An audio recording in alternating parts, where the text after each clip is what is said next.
Pekerja buruh di tengah wabah COVID-19. Kali ini kita akan membahas terkait tanya jawab dampak COVID-19 terhadap bidang ketenagakerjaan. Sebenarnya COVID-19 telah menimbulkan dampak kerugian di berbagai sektor, termasuk di bidang ketenagakerjaan. Oleh karena itu, sebenarnya pemerintah melalui Kementerian Tenaga Kerja telah mengantisipasi dengan mengeluarkan surat edaran, yaitu Surat Edaran Menteri Ketenagakerjaan tentang perlindungan pekerja buruh dan kelangsungan usaha dalam rangka pencegahan dan penanggulangan COVID-19. SE tersebut lahir sebagai respon atas meningkatnya penyebaran COVID-19 di beberapa wilayah Indonesia dan juga memperhatikan pernyataan resmi WHO yang menyatakan COVID-19 sebagai pandemi global. Atas hal tersebut, perlu dilakukan langkah-langkah guna melindungi pekerja buruh serta kelangsungan usaha. Sebenarnya, surat edaran bukanlah termasuk dalam lingkup peraturan perundang-undangan. Alasannya, karena sifat dari surat edaran itu biasanya tidak ditujukan untuk umum, namun ditujukan kepada internal pemerintah sendiri. Meskipun umumnya hanya ditujukan untuk internal pemerintah, bukan berarti surat edaran tidak memiliki pengaruh bagi rakyat. Hal ini karena surat edaran digunakan oleh pemerintah sebagai dasar guna melaksanakan kebijakan yang berhubungan langsung dengan rakyat. Apabila terjadi pertentangan antara surat edaran dengan undang-undang, maka peraturan perundang-undangan memiliki kedudukan yang lebih kuat untuk didahulukan karena peraturan perundang-undangan merupakan sumber hukum utama di Indonesia. Surat edaran Kemenaker tersebut dikonsepkan sekedar memperjelas dan atau memberi petunjuk cara melaksanakan hal tertentu yang dianggap penting dan mendesak, dan tentunya sesuai ketentuan perundang-undangan di bidang ketenagakerjaan. Oleh karena itu, tidak mengindahkan surat edaran tersebut sebenarnya sama dengan tidak melaksanakan ketentuan perundang-undangan di bidang ketenagakerjaan.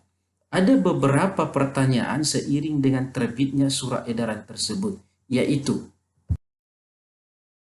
pertanyaan pertama adalah, dalam SE Kementerian Tenaga Kerja tersebut hanya disebutkan mengenai hak atas upah bagi pekerja buruh dengan status ODP, suspek dan konfirm positif COVID-19. Pertanyaannya, bagaimana pembayaran upah bagi pekerja buruh dengan status PDP? Nah, untuk menjawab ini adalah ada 4 status orang yang terkait risiko COVID-19, yaitu pertama, orang dalam pemantauan atau yang sering disebut ODP, yaitu semua orang yang datang dari daerah wabah masuk ke Indonesia. Tidak semua ODP diterjemahkan sakit.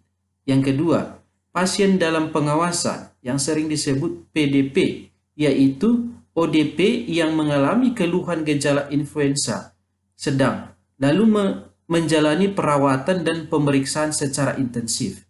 Yang ketiga adalah suspek, yaitu PDP yang telah diyakini memiliki riwayat kontak dengan orang positif COVID-19. Hasilnya setelah diobservasi ada 2, yakni negatif atau positif. Dan yang keempat adalah confirm positif COVID-19, yaitu suspek yang telah dinyatakan terinfeksi COVID-19. Dan terkait keempat status tersebut di atas, Surat Edaran Kementerian Tenaga Kerja tentang pelindungan pekerja buruh dan kelangsungan usaha dan dalam rangka pencegahan dan penanggulangan COVID-19 memberikan pedoman sebenarnya, yaitu pertama, bagi pekerja buruh yang dikategorikan sebagai ODP terkait COVID-19 berdasarkan keterangan dokter sehingga tidak dapat masuk kerja paling lama 14 hari sesuai standar Kementerian Kesehatan, maka upahnya dibayarkan secara penuh. Yang kedua, bagi pekerja buruh yang dikategorikan kasus suspek COVID-19 dan dikarantina atau diisolasi menurut keterangan dokter, maka upahnya dibayarkan secara penuh selama menjalani masa karantina atau isolasi. Yang ketiga, bagi pekerja buruh yang tidak masuk kerja karena sakit COVID-19 dan dibuktikan dengan keterangan dokter, maka upahnya dibayarkan sesuai peraturan perundang-undangan. Dan bagi pekerja buruh yang dikategorikan sebagai PDP menurut keterangan dokter, sehingga yang bersangkutan tidak dapat masuk kerja maka upahnya dibayarkan secara penuh.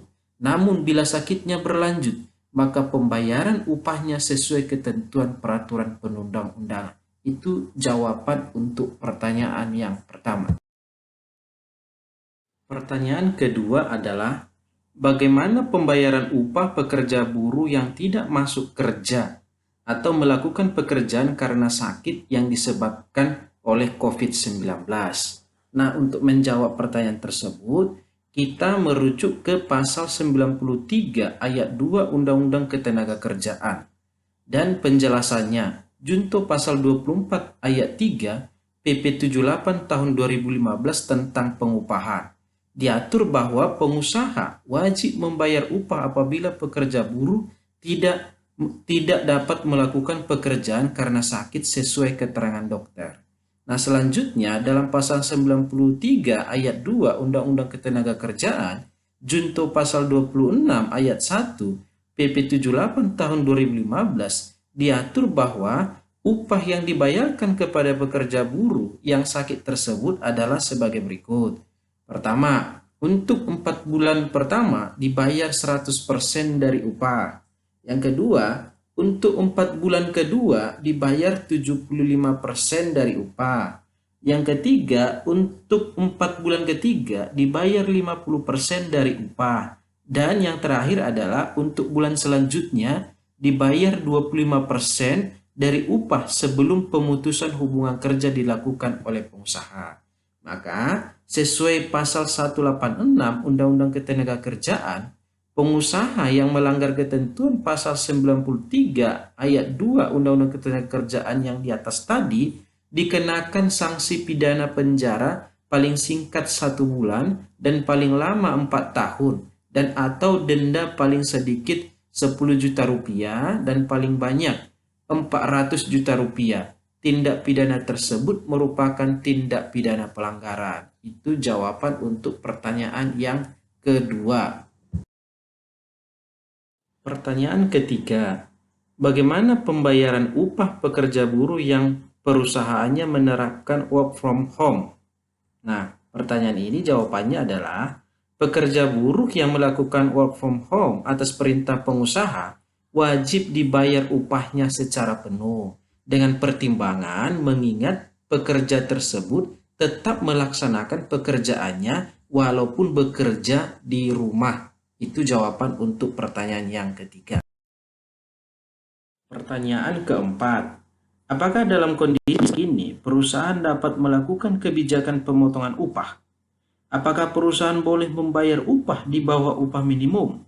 Nah, untuk menjawab pertanyaan tersebut, sesuai dengan surat edaran Kementerian Tenaga Kerja, pada Romawi 2 angka 4, tidak bisa dimaknai suatu kebijakan pemotongan upah, apalagi membayar upah di bawah upah minimum, karena penekanan dalam surat edaran Kementerian Tenaga Kerja tersebut adalah kesepakatan, bukan kebijakan.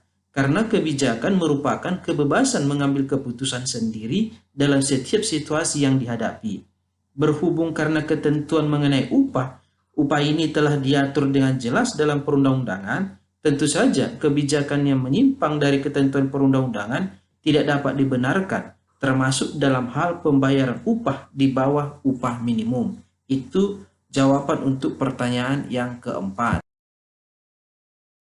Pertanyaan kelima, apakah perusahaan boleh melakukan kebijakan pemotongan upah karyawan meskipun belum ada kebijakan daerah terkait pencegahan penyebaran COVID-19? Jawaban atas pertanyaan ini adalah tentu saja tidak boleh.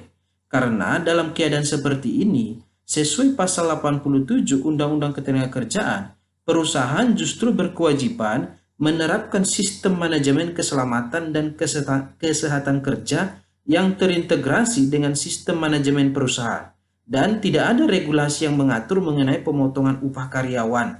Bahkan dalam surat edaran Kementerian Tenaga Kerja pada Romawi 2 angka 4 tidak bisa dimaknai suatu kebijakan pemotongan upah, karena penekanan dalam surat edaran tersebut adalah kesepakatan, bukan kebijakan pemotongan upah. Itu jawaban untuk pertanyaan yang kelima. Pertanyaan yang keenam atau pertanyaan yang terakhir untuk kesempatan ini, yaitu Bagaimana bila tidak terjadi kesepakatan dalam menentukan besaran dan cara pembayaran upah? Dan mekanisme apa yang dapat ditempuh? Nah, jawaban atas pertanyaan ini adalah upaya hukum yang dapat ditempuh didasarkan pada ketentuan Undang-Undang Nomor 2 Tahun 2004 tentang penyelesaian perselisihan hubungan industrial. Bahwa sebagaimana ketentuan pasal 1 ayat 2 undang-undang tersebut menyebutkan perselisihan hak adalah perselisihan yang timbul karena tidak dipenuhinya hak akibat adanya perbedaan pelaksanaan atau penafsiran terhadap ketentuan peraturan perundang-undangan, perjanjian pekerja, peraturan perusahaan, dan perjanjian kerja bersama. Selain pada upaya hukum penyelesaian melalui pengadilan, juga sebenarnya dimungkinkan melalui upaya penyelesaian di luar pengadilan atau yang sering juga disebut non-litigasi yang dapat ditempuh pekerja terkait adanya perselisihan hak untuk mendapatkan upah yang layak sebagaimana dalam ketentuan Undang-Undang Nomor 2 Tahun 2004 hanya dapat melalui upaya bipartit dan mediasi. Itu jawaban yang terakhir. Terima kasih bagi yang menonton video ini. Semoga beberapa pertanyaan dan jawaban yang diberikan dalam video ini bisa memberikan sedikit pencerahan bagi yang menontonnya. Terima kasih.